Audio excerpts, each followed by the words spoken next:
Hello everyone and welcome back to my channel be yourself. आज हम लोग pedigree analysis को डिस्कस करने वाले हैं। जिन्हें हिंदी लैंग्वेज में प्रॉब्लम है वो इंग्लिश में स्विच कर सकते हैं। इंग्लिश का वीडियो मैंने डिस्क्रिप्शन लिंक जो है मैंने डिस्क्रिप्शन बॉक्स में दे रखा है, आप वहां से इंग्लिश वीडियो का लिंक ले सकते हो। तो पेडिग्री एनालिसिस एक ऐसा एनालिसिस है जो कि अगर समझ लो तो बहुत इजी, अगर ना समझाया जाए तो ये डिफिकल्ट हो जाता है। तो मैं कोशिश करूंगी कि इस एनालिसिस को मैं सिंप्लीफाई करूं ताकि कोई भी क्वेश्चन आपके एग्जामिनेशन में आए, चाहे वो CSIR हो, चाहे गेट हो, चाहे DBT हो, चाहे ICMR हो, सारे के क्वेश्चंस आप इजिली अटेम्प्ट कर सको। अब मैं एक क्वेश्चन इसमें डिस्कस करूंगी पेडिग्री एनालिसिस प्लस प्रोबेबिलिटी वाले क्वेश्चंस को। सो लेट्स स्टार्ट करते हैं। उससे पहले मैं पेडिग्री एनालिसिस से रिलेटेड कुछ सिंबल्स है जिसे मैं बता देती हूँ ताकि आपको मेरे फर्दर डिस्कशन में आपको कोई प्रॉब्लम्स ना आए। जैसे कि हम लोग राउंड सर्कल से हम लोग फीमेल को डिनोट करते हैं, स्क्वायर से मेल को डिनोट करते हैं। अगर इन दोनों के बीच में एक लाइन है इसका मतलब यह है कि इन दोनों के बीच में मैटिंग हो रही है। और ऐसे कोई tree structure like tree type structure हो जिसमें कि दो मेल के बीच में मैटिंग हो, और तो ये आपके 3 ऑफस्प्रिंग मिलते हैं। ये सीक्वेंस में है ऑफस्प्रिंग, पहला आपका daughter, second sun and again daughter. अगर ये ट्रायंगुलर फॉर्म में है ये रिप्रेजेंट करता है, ये दोनों रिप्रेजेंट करता है कि मोनोजाइगोटिक ट्विंस है और आइडेंटिकल ट्विंस है। अगर हम राउंड डार्क फील्ड सर्कल से रिप्रेजेंट कर रहे हैं it means female is affected. अगर डार्क फील्ड स्क्वायर से रिप्रेजेंट कर रहे हैं it means male is affected. अगर एक डॉट डालते हैं इन दोनों के बीच में इसका मतलब यह है कि ये अफेक्टेड है और ये सेक्स लिंक्ड रेसेसिव है। अगर लाइन हम लोग डाल देते हैं इसमें इट मीन्स डेथ। अगर इस लाइन को हटा दें तो ये डायजाइगोटिक ट्विन हो गया। और अगर इन दो के बीच में एक लाइन की वजह 2 लाइन अगर हम लोग दिखाते हैं तो ये हो गया कंसिजनियस मैरिज। कुछ एक्सपेक्टेड आउटकम्स है अगर पेडिग्री एनालिसिस में, तो हम लोग 1 बाय 1 उस एक्सपेक्टेड आउटकम्स को हम लोग पहले डिस्कस कर लेते हैं सो दैट आपको इजी हो इसके अंडरस्टैंडिंग में। पहला कंडीशन क्या है, जब हमारे पास कोई ऐसा जीन हो जो ऑटोसोमल रेसेसिव इनहेरिटेंस कर रहा हो। ऑटोसोमल रेसेसिव इनहेरिटेंस का मतलब क्या हुआ, ये स्मॉल a फॉर्म में इनहेरिट हो रहा है। वैसे केस में क्या होगा, हम लोग कुछ यहाँ पर इस पेडिग्री को ही हम एनालाइज करके देखते हैं। तो ये अफेक्टेड है, इसका मतलब क्या हुआ, इसका जीनोटाइप आपका होमोजाइगस रेसेसिव स्टेट है। अब ये क्या है, फिनोटाइपिकली नॉर्मल है। फिनोटाइपिकली नॉर्मल का मतलब क्या है कि ये या तो फिर होमोजाइगस डोमिनेंट स्टेट में होगा या तो फिर ये हेट्रोजाइगस स्टेट में होगा, ये फीमेल। ओके, तो पहला कंडीशन लेते हैं जब ये heterozygous dominant homozygous dominant form में है। वैसे केस में क्या होगा, अगर हम लोग इसको क्रॉस करा रहे हैं स्मॉल a से, तो वैसे कंडीशन में क्या हो रहा है, यहाँ पे जो आपके ऑफस्प्रिंग आएंगे वो सारे के सारे हेट्रोजाइगस कंडीशन में आ रहे हैं। इसका मतलब ये हुआ कि ये इसमें से कोई भी ऑफस्प्रिंग डिजीज नहीं है, सिर्फ ये कैरियर है डिजीज के। सो हम लोग यहाँ से हम लोग ये देख सकते हैं कि अगर इन दोनों के बीच में मैटिंग हो रहा है और इसका फिनोटाइप अगर आप जीनोटाइप अगर कैपिटल A है, तो वैसे कंडीशंस में आपके इन पासिंग जनरेशन में कोई भी ऑफस्प्रिंग अफेक्टेड नहीं है। तो पहला पॉइंट हमारा क्या हो गया कि रेसेसिव ऑटोसोमल रेसेसिव इनहेरिटेंस के केस में जनरेशन स्किप कर सकते हैं। जैसे पहले जनरेशन में नहीं आया बट सेकेंड जनरेशन में चांसेस है कि उस डिजीज का सिम्टम्स शो हो। एज आप देख रहे हो ये तो बाहर से आया हुआ है, यानी ये तो मेटिंग कराया जा रहा है फ्रॉम द पॉपुलेशन साइड। तो आप इस प्रोजेनी में देखो 6, 7, 8 प्रोजेनी में आप देख सकते हो कि यहाँ पर कोई भी अफेक्टेड नहीं है। लेकिन नेक्स्ट जनरेशन में आप इनके ही मेटिंग से देखो, नेक्स्ट जनरेशन में अफेक्टेड 1 है। इसका मतलब क्या है, ये हेट्रोजाइगस कंडीशन में है जिसने ये फिर हम लोग ये बोल सकते हैं ये कैरियर है जिसने कि अपना एक एलील को पास आउट किया है नेक्स्ट जनरेशन में। दूसरा कंडीशन क्या हो सकता है, ये भी तो चांसेस है कि फिनोटाइपिकली नॉर्मल है, क्योंकि यहाँ पर फिनोटाइपिकली नॉर्मल है बट ये हेट्रोजाइगस कंडीशन में है। बट जब ये हेट्रोजाइगस कंडीशन में रहेगा और फिनोटाइपिकली नॉर्मल रहेगा, तो वैसे कंडीशन में अगर आप देखोगे तो 50% चांसेस है कि ऑफस्प्रिंग अफेक्टेड हो, यहाँ पे अफेक्टेड ऑफस्प्रिंग है। और 50% चांसेस जो होगा, चांसेस क्या 50% जो है ऑफस्प्रिंग होंगे वो आपके कैरियर होंगे। ओके, बट यहाँ पर क्या है, कोई भी यहाँ पर अफेक्टेड नहीं है, ऑल आर कैरियर। सो यहाँ पर जो जीनोटाइप होगा फीमेल का that will be in the heterozygous state. Okay, पहला तो आपका ये स्टेटमेंट हो गया कि कोई ये पॉसिबिलिटी है कि ट्रेड जो होगा इसकी जनरेशन को स्किप कर सकते हैं, और ये ऑटोसोमल कंडीशन है, सो इसलिए ना ये फीमेल या मेल को अफेक्ट नहीं करेंगे, सेक्स रेशियो को अफेक्ट नहीं करेगा डिजीज में। फीमेल और मेल का इक्वल चांसेस है कि वो डिजीज से अफेक्टेड हो जाए। नेक्स्ट होगा कि अगर दोनों पेरेंट अगर अफेक्टेड हैं, यहाँ पर आप देख रहे हो दोनों पेरेंट अगर अफेक्टेड है तो इनके सारे ऑफस्प्रिंग जो होंगे वो अफेक्टेड होंगे। ठीक है, और कंडीशन क्या हो सकता है इसमें कि अफेक्टेड ये भी चांसेस है, जैसे कि यहाँ पर आप चांसेस हो सकता है कि अफेक्टेड इंडिविजुअल, आप यहाँ देख रहे हो यहाँ अफेक्टेड इंडिविजुअल है लेकिन पेरेंट्स जो है अनअफेक्टेड। इट मीन्स ये पेरेंट जो है वो हेट्रोजाइगस कंडीशन में है। तो वैसे कंडीशन में क्या होगा, जब पेरेंट्स आपका हेट्रोजाइगस कंडीशन में होगा, वैसे small A capital A small A, वैसे कंडीशन में क्या हो सकता है आपका 1/4 चांसेस है कि आपके ऑफस्प्रिंग जो हो वो भी अफेक्टेड हो, लेकिन इस ऑफस्प्रिंग के पेरेंट्स का चांसेस है कि फिनोटाइपिकली नॉर्मल हो। तो ये सारा एक्सपेक्टेड कैरेक्टर है जो कि ऑटोसोमल रेसेसिव इनहेरिटेंस के साथ एसोसिएटेड है। नेक्स्ट की ओर मूव करते हैं। दूसरा चांसेस क्या है, जब आपका ऑटोसोमल डोमिनेंट इनहेरिटेंस हो। ऑटोसोमल डोमिनेंट इनहेरिटेंस का मतलब क्या हुआ, डिजीज वैसे इंडिविजुअल में होगा जिनके पास ये दो टाइप के जीनोटाइप प्रेजेंट होंगे, either in the heterozygous state और इन द होमोजाइगस स्टेट। सो अगर ये अफेक्टेड है तो इनका जीनोटाइप क्या हो सकता है, या तो फिर होमोजाइगस स्टेट में हो सकता है या तो फिर हेट्रोजाइगस स्टेट में हो सकता है। और अनअफेक्टेड इंडिविजुअल जो होंगे उनका genotype always homozygous recessive state में होगा। तो फर्स्ट स्टेट को देखते हैं, जब ये होमोजाइगस डोमिनेंट कंडीशन में है, वैसे कंडीशन में क्या होगा, ऑफस्प्रिंग आपके सारे के सारे ये अफेक्टेड होंगे। ओके, दूसरा कंडीशन देखते हैं, जब हमारा एक पेरेंट हेट्रोजाइगस कंडीशन में और दूसरा होमोजाइगस रिसेसिव कंडीशन में यानी कि नॉर्मल 1 में है, तो क्या कंडीशन हो सकता है, आपका 50% चांसेस है कि आपका नॉर्मल ऑफस्प्रिंग है, 50% चांसेस है कि अफेक्टेड ऑफस्प्रिंग है। तो अगर इस एनालिसिस में हम लोग देखेंगे इन दोनों के 1 और 2 के मैटिंग से हमें क्या मिल रहे हैं, 2, 4 एंड 5 ऑफस्प्रिंग मिल रहे हैं।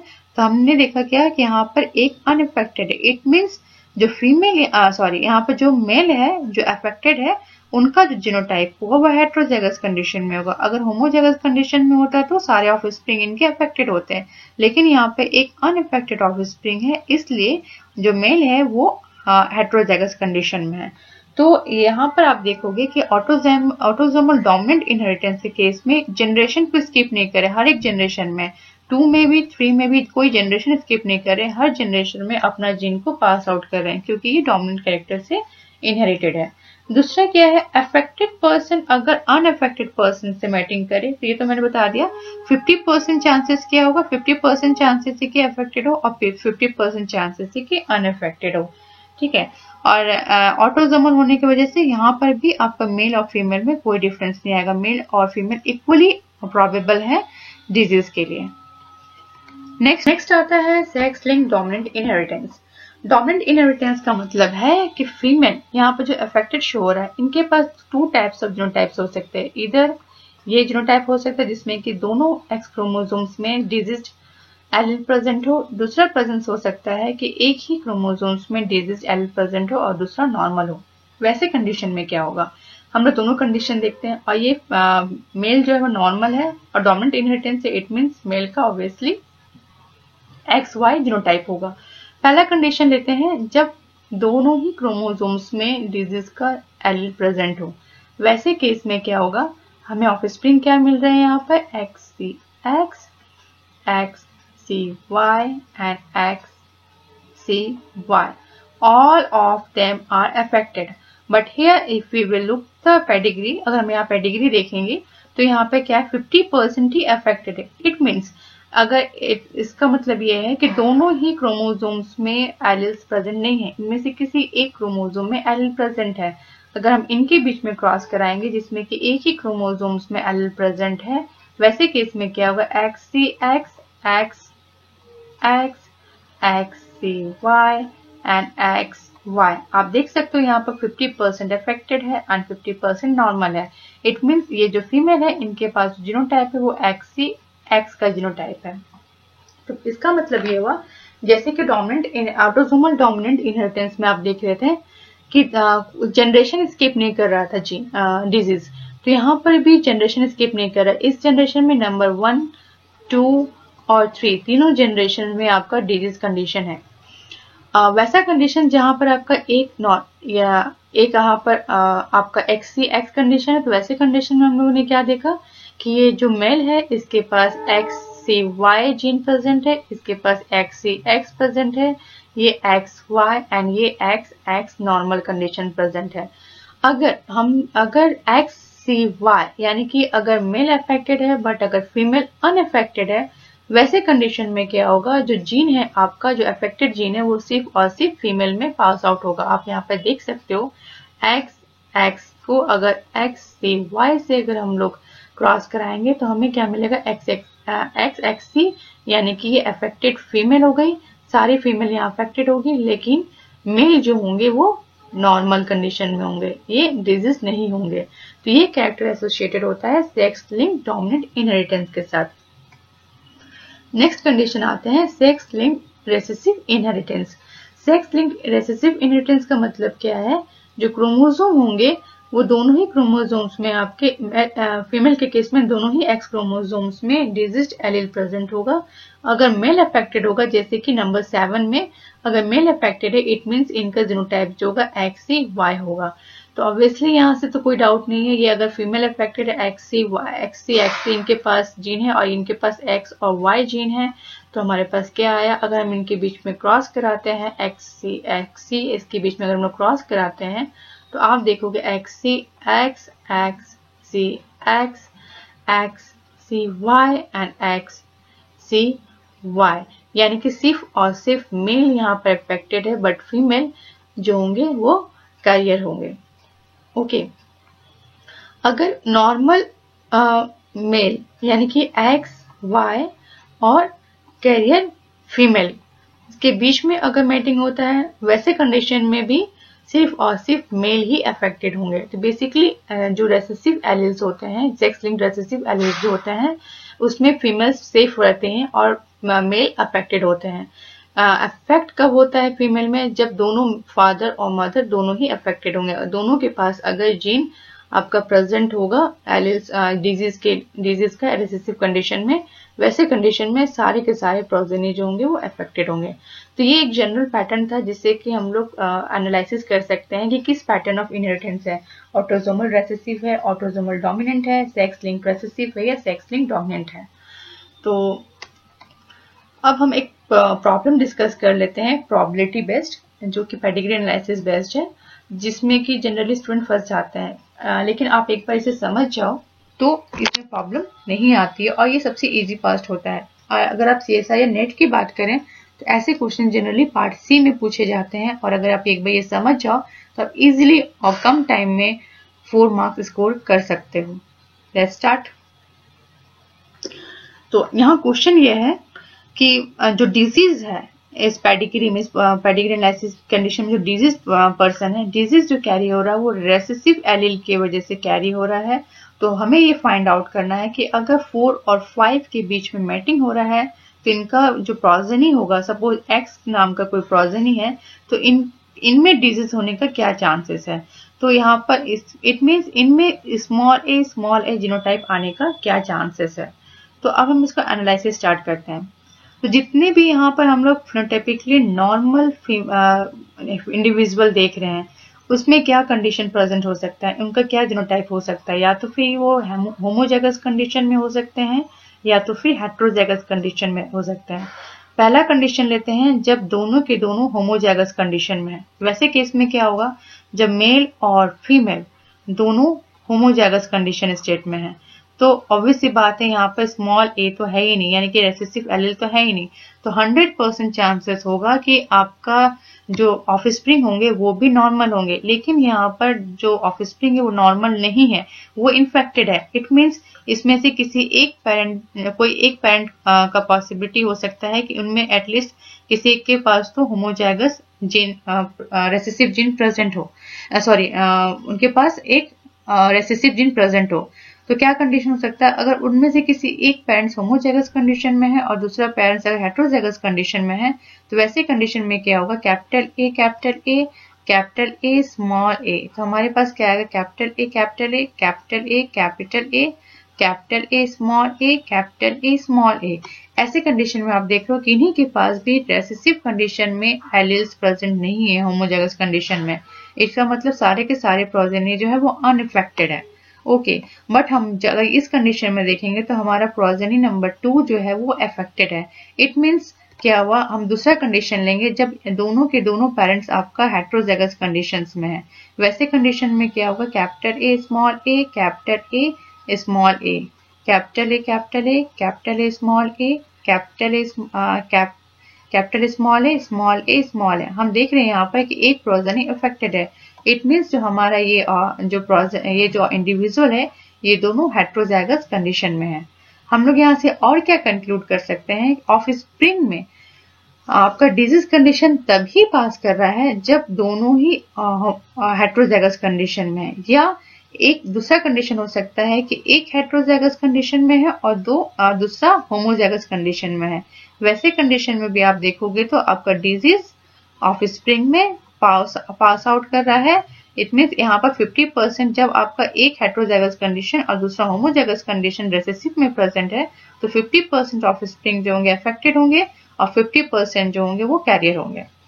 अब हम लोग फिर से पेडिग्री में आ जाते हैं। इसका जीनोटाइप हो गया हेट्रोजाइगस कंडीशन में।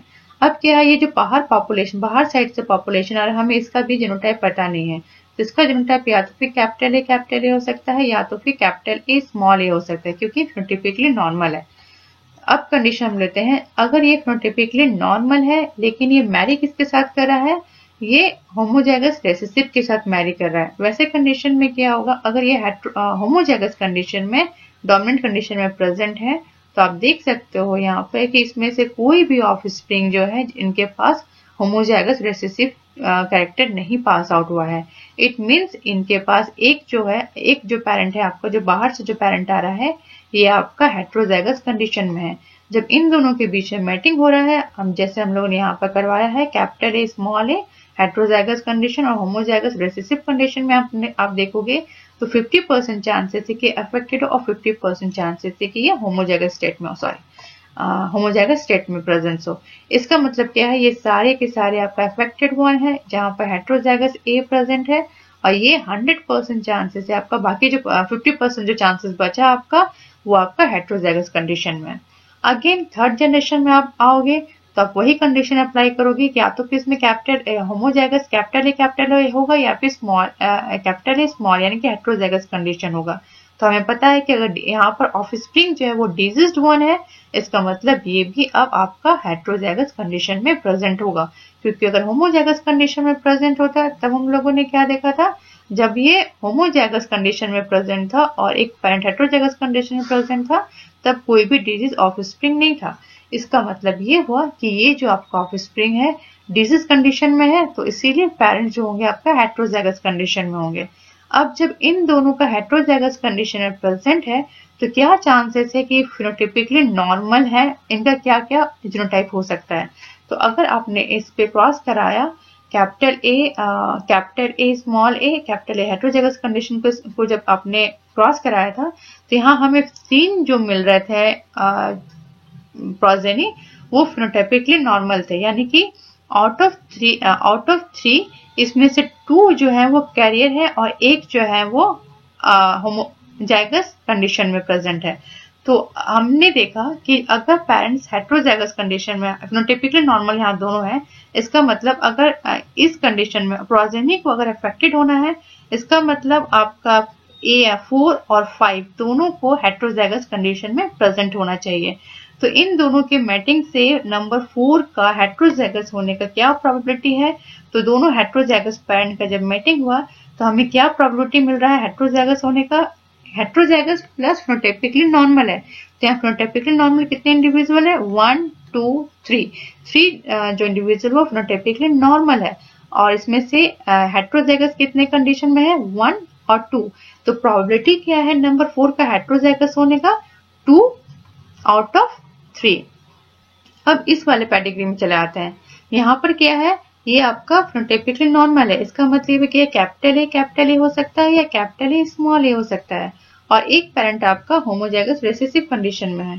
तो आप अगर यहाँ पर देखोगे, अगर दोनों पेरेंट, आपका पेरेंट एक होमोजाइगस डोमिनेंट और होमोजाइगस रिसेसिव कंडीशन में है, तो आपका 100% चांसेस है कि सारा का सारा ये कैरियर आए। और अगर एक पेरेंट आपका हेट्रोजाइगस और एक पेरेंट आपका होमोजाइगस में है, तो क्या चांसेस है कि प्रोजेनी आपका अफेक्टेड हो। लेकिन इस कंडीशन में हम लोग देख रहे हैं, जब इन दोनों की मैटिंग हो रही है तो कोई भी प्रोजेनी आपका अफेक्टेड नहीं है। इसका मतलब क्या हुआ, आपका जो ये जो पेरेंट होगा वो आपका होमोजाइगस डोमिनेंट कंडीशन में होगा। इस होमोजाइगस डोमिनेंट कंडीशन में जब प्रेजेंट है, तो सारे के सारे जो 4 आउट ऑफ 4 जो ऑफस्प्रिंग आ रहे हैं, उनके पास हेट्रोजाइगस स्टेट में है। तो हम बोल सकते हैं इनका प्रोबेबिलिटी क्या है, 4/4 लिखे या 1 लिखे, तो मैं कन्वीनियंस के लिए कंफ्यूजन ना हो 4 आउट ऑफ 4 लिख रही हूँ। ओके, तो अब जब दो हेट्रोजाइगस पेरेंट्स आपस में क्रॉस करते हैं, तो उनका दो हेट्रोजाइगस पेरेंट्स जब ने क्रॉस किया, तो उनका होमोजाइगस रिसेसिव कंडीशन आने का क्या प्रोबेबिलिटी है। तो आप देख रहे हैं यहाँ पर टोटल प्रोजेनी हमें कितना मिला है, 4, और होमोजाइगस रेसेसिव प्रोजेनी कितना मिला है, 1/4। सो प्रोबेबिलिटी क्या होगा इस वाले का अफेक्टेड होने का, 1/4 प्रोबेबिलिटी है कि ये भी आपका अफेक्टेड हो। इट मीन्स क्या प्रोबेबिलिटी है कि ये ऑफस्प्रिंग जो है वो आपका अफेक्टेड हो इस पेडिग्री एनालिसिस के अकॉर्डिंगली, जब आपका डिजीज जो है वो रेसेसिव होमोजाइगस कंडीशन में है। तो वैसे कंडीशन में आप देखो कि ये 1 हो गया, ये 2 हो गया, ये 1/6। एक बार फिर से रिवाइज कर देती हूँ। जो डिजीज है वो रेसेसिव कंडीशन में है, और हमें फाइंड आउट करना है कि ये जो ऑफस्प्रिंग आएगा इन दोनों के मैटिंग से, वो भी डिजीज होने का क्या चांसेस है। तो डिजीज होने का चांसेस कब होगा, जब ये जो प्रोजेनी आपका आ रहा है वो होमोजाइगस रेसेसिव कंडीशन में आ रहा है। होमोजाइगस रेसेसिव आने का कंडीशन क्या है, जब दोनों पेरेंट्स हेट्रोजाइगस स्टेट में हो। क्यों ऐसा हो रहा है ये मैंने एक्सप्लेन कर दिया है। अगर एक होमोजाइगस और एक हेट्रोजाइगस होगा तो कोई भी ऑफस्प्रिंग आपका अफेक्टेड नहीं होगा। अगर एक हेट्रोजाइगस और दूसरा होमोजाइगस होगा तो अफेक्टेड हो सकता है। तो एटलीस्ट आपका चांसेस होना चाहिए कि ये दोनों पेरेंट, क्योंकि यहाँ पर हम लोगों ने क्या देखा कि फिनोटाइपिकली नॉर्मल आ रहा है ऑफस्प्रिंग। तो फिनोटाइपिकली नॉर्मल होने के बाद अगर इनमें कैपिटल ए प्रेजेंट होगा तो भी चांसेस नहीं है डिजीज होने का, और दोनों अगर कैपिटल होगा तभी चांसेस नहीं है आपका डिजीज होने का। तो यहाँ पर फिनोटाइपिकली नॉर्मल है, तो ये इंडिविजुअल फिनोटाइपिकली नॉर्मल हेट्रोजाइगस कंडीशन होगा, तभी चांसेस है कि इनका जो ऑफस्प्रिंग होगा वो होमोजाइगस रेसेसिव यानी कि डिजीज शो करेगा। तो प्रोबेबिलिटी क्या हो जाएगा, इनका प्रोबेबिलिटी हम लोगों ने ऊपर से कैलकुलेट किया, फर्स्ट जनरेशन से कैलकुलेट करके हमें समझ में आया कि इनका प्रोबेबिलिटी है 2/3 है। इनका प्रोबेबिलिटी, क्योंकि यहाँ रेसेसिव है, यहाँ होमोजाइगस कंडीशन प्रेजेंट है, और यहाँ पर ऑफस्प्रिंग कोई भी अफेक्टेड नहीं है, इसलिए होमोजाइगस है। इनका प्रोबेबिलिटी क्या है, 4/4 यानी कि 1, और जब दो हेट्रोजाइगस कंडीशन आपस में जब मैच कर रहे हैं तो डिजीज होने का प्रोबेबिलिटी क्या है, 1/4। So the probability of this progeny be affected is 1/6। So hope आप ये समझ गए हैं। मैंने आपके लिए यहाँ 2 क्वेश्चंस और दिया है। यहाँ पर एक एटलीस्ट स्टेटमेंट है, और ये जो क्वेश्चन है वो सिमिलर टू द क्वेश्चन जो मैंने जस्ट एक्सप्लेन किया है। आप इन्हें ट्राई कीजिए, आंसर एटलीस्ट ट्राई करके मुझे आंसर मेरे कमेंट बॉक्स में दीजिए। नेक्स्ट टाइम मैं आपको ये सॉल्व करके दिखाऊंगी। मैंने ये क्वेश्चन इसलिए अनसॉल्व रखा ताकि आप इस पे थोड़ा सा कॉन्सेंट्रेट कर सके। तो ये था हमारा आज का लेक्चर। जिन्हें हिंदी में प्रॉब्लम है वो इंग्लिश लैंग्वेज में स्विच कर सकते हो, लिंक मैंने डिस्क्रिप्शन बॉक्स में दिया हुआ है। Don't forget to subscribe and share my channel. Till then, goodbye and have a nice day.